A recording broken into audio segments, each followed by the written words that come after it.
The Bible says that forget not the stone out of which you were healed. People forget so quick in life. Many people have short memory. I have learned over the years not to forget where I have come from. And it is a curse to forget. It is unrighteous to forget.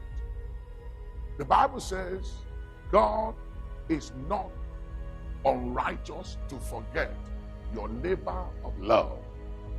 When you forget those who have loved you, blessed you, helped you, advanced your cause, when you forget them, you are unrighteous.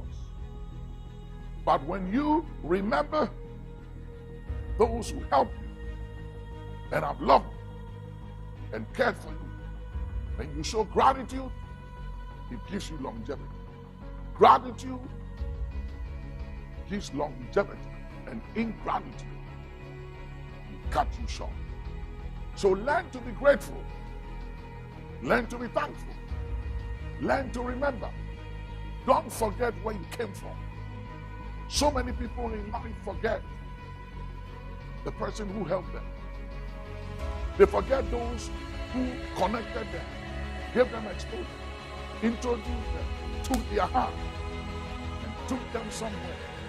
As soon as they arrive at the point in life, they think they've made it. In life, you can never hit the height of life till you get out of it. There's always room for improvement. So don't be satisfied with where you are, and don't show ingratitude because you think you don't need the man or the woman, the boy or the girl who helped you when you needed that help. Show gratitude. Remember people. Help people. Learn to say thank you. Have an attitude of gratitude and thanksgiving. It will take you far. Some people think they have arrived, but when they get to heaven, they realize that they were just operating at 20 or 30% of their capacity and didn't use 70% or 80% of their capacity. And you know why? Because they got stuck at the place of 70, at the place of 60, 50, or 30% of their capacity. Why? Because whenever you think you don't need anybody, you've arrived, you've made it, you are successful, you stop growing, and you begin to diminish, you begin to die.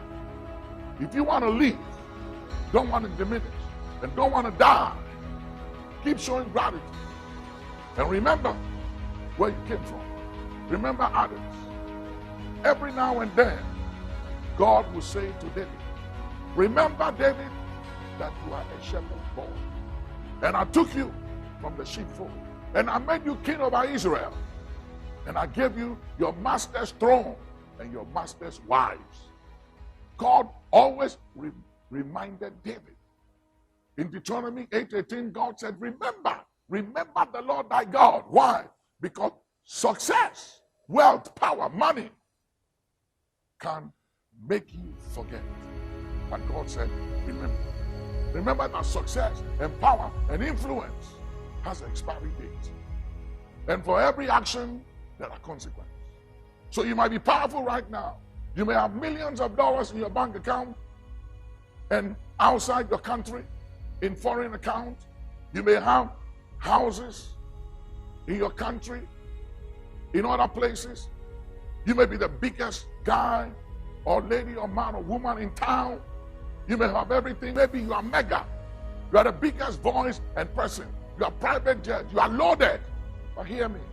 All that is sinking sand. God has no regards for material things. Because you know something? Let me show you God's value of money. The streets in heaven, they are made of gold. That is how insignificant money is to God. He sees money as nothing. So if your confidence and who you are and how you relate to others, and especially those who have helped you in life before, is derived from material wealth, blessings, and money, or influence or power, you are to be pitied among all men. But if your confidence is derived from this one thing, that you know the Lord, who executes judgment, righteousness, and justice on earth, then you are on a good track in life. So learn to remember, and don't be puffed up. Don't be arrogant. Don't be proud, which you were never before. But suddenly you have become proud and arrogant. Why? Because of things. A man's life does not consist on the abundance of things that he possesses. So don't let things, don't let accolades, don't let events and relevance in life and access and influence make you go insane. Arrogance and pride is insanity. It's madness. Be wise, be sober, be vigilant. Your life does not consist on the abundance of things that you possess. If you think you are who you are because of the money you have in your bank account, or because of your success, or because of your achievements, you are deceiving yourself. You are a child, you are a kid. None of those things makes you who you are. You are who you are by the grace of God, outside of possessions, outside of material things. You are who you are by the grace of God. I am what I am by grace, not by money, not by buildings, not by investment, not by achievement, not by success, not by how big or large I am. I am who I am by the grace of God. The credit must go to the grace of God. Let's give God the credit, and let us not be anything outside of grace. And you will live long and you will go far. Remember, gratitude gives longevity. Ingratitude will cut you short. Show gratitude and live long.